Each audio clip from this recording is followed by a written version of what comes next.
I'm very, very proud. She's been amazing. She's been through so much in the last couple of years, particularly. And she's been looking forward to the Italian trip a lot. I had no idea she spoke Italian either. Did she do that at uni? I didn't actually. So she's an amazing mum and an amazing wife, and literally our family couldn't cope without it. So she's been absolutely stunning, really has.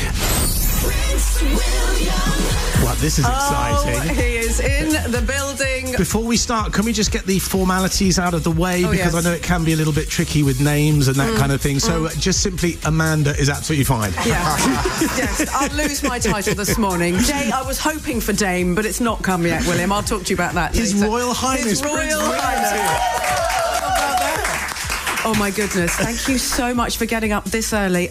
Are you a morning person? I'm definitely not a morning person. Oh, dear. No, definitely not, Amanda. But I'm very thrilled to be here with you both, so good morning. Good morning. I'll put the kettle on in a minute to wake you up with some caffeine. Is this normally the time when you're doing the school run? Yeah, I'm hoping that the children are on their way to school. They are listening this morning. Should we give them a shout-out? You can definitely give them a shout-out. They will be listening. Well, you can give them a message if you like. Charlotte and Louis, because George is boarding last night. So Charlotte and Louis, if you're listening, make sure you're on time, please. Yes. Make sure you're not fighting over who's listening to what this morning. Exactly. Well, hopefully they're only listening to Heart Breakfast. Is it chaotic like most people's school runs in the morning? Do they shout and It can be. It depends. There's a guitar lesson going on in the morning, a music lesson. You've got to get guitar in the car. No, we're not taking the guitar, and we take the bag for school. Or, are we boarding? No, we're not. Are we seeing friends? No, we're not.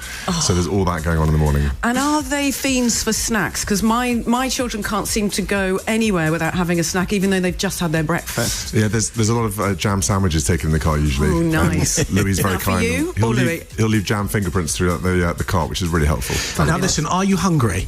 Talking about jam sandwiches, yes. I am. Okay, brilliant. Well, listen, that's my job. We'll sort out some breakfast. We are live from Dibble and Grub, the cafe here on the beach. The fog, it's a little foggy outside. I'm praying we're never going to leave. I don't want to go home ever. That may happen. Is that sort of weather? Is that normal here? Yeah, very normal. It comes and goes quite quick. Okay. It'll be glorious sunshine in about, I'm sure. My mum always says it's a microclimate, Amanda. Does she? Yeah, always. Why the Isles of Scilly are very special to you. Explain to us why that is. So I used to come here a lot when I was younger. Parents brought it down here, and it is, as you can see, a place like no other. It's kind of a different world down here. It's beautiful. It really is. And there is that, for me, when I visited with my family, there is that sense of freedom, isn't there? You feel free, you feel untroubled. Yeah. This is where my daughter, my littlest one, got on a bike and I gave her a shopping list. And she did it for the first time, like, on her own. I knew she was going to be perfectly safe. Yeah, it's great. The children can go where they want here. It's safe. They can go out and explore.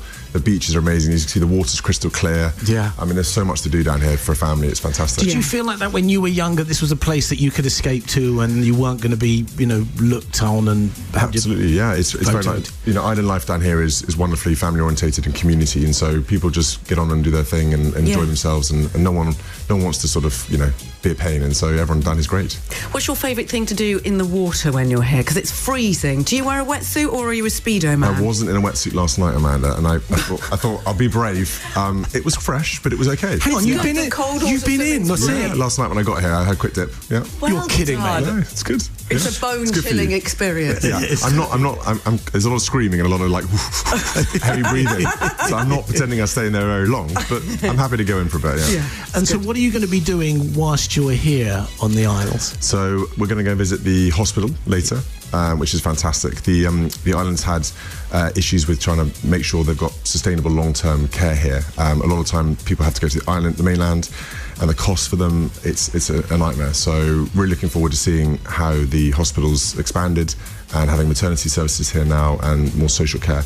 So really looking forward to see them and support all the wonderful NHS staff who are down here doing a hell of a job, as you can imagine, with all the conditions they have to manage down here. Yeah. And then I'm going to go and see some housing that we've opened for some essential workers. Yeah. So there hasn't been housing built here for nearly 30 years now at the scale we're doing. Wow. To support the teachers, the firefighters, the nurses, anyone in essential sort of island role. So exciting. It's super exciting. We met some of the lovely staff down there yesterday, and we were sort of not laughing, but we couldn't believe how talented they have to be. So not only do they might have to deliver babies and do care, they might have to sort of change plug sockets and do electrical work and a bit of plumbing. They're totally multitaskers. They're brilliant. People down here multi-hat. And when I say multi-hat, there's like 7 different jobs they all do. Sure. And that's what's so wonderful. They all help each other out, and they all have to sort of cover gaps in services. And they've all said how supportive they've felt from the Duchy of Cornwall as well in being able to do the work that was needed on the hospital. That's good, Jamie. I'll give them a cup of tea and a biscuit later. Good stuff. So it's a new hospital that's being built here. It's a new wing of the hospital, exactly. Wing. So it hasn't been upgraded or expanded for quite a few years, and the NHS find it quite difficult to expand down here, and so we've done everything we can to allow that to happen. Amanda and I visited the hospital yesterday, and if they don't mind us saying, we thought that the staff room was looking a little... Well, it looked a little bit under par, is what I'm going to say. And considering that's the place where the staff go to sort of de-stress and maybe have a cup of tea and everything else, I thought I'd leave Alan Carr behind and get some professionals in to do a little bit of a rejig. Yeah, so we've given it a makeover, and then we surprised Rosie, Dan, Charlotte and Helen, who work at the hospital, with the results. Have a listen to this. Jamie and I and our friends at DFS have done a little bit of changing around and swishing about. Imagine stepping into a world where royal duty meets the chaos of jam sandwiches in the back of a car. Behind the heavy gates of palace life lies a surprising reality filled with high-stakes sports victories, early morning school runs, and deep emotional journeys. This exclusive look into a modern family dynamic shows how triumph and personal struggle go hand in hand when the spotlight is at its brightest. If you want to see how this incredible journey unfolds and discover the hidden moments behind the titles, hit that subscribe button right now to stay connected with every single update.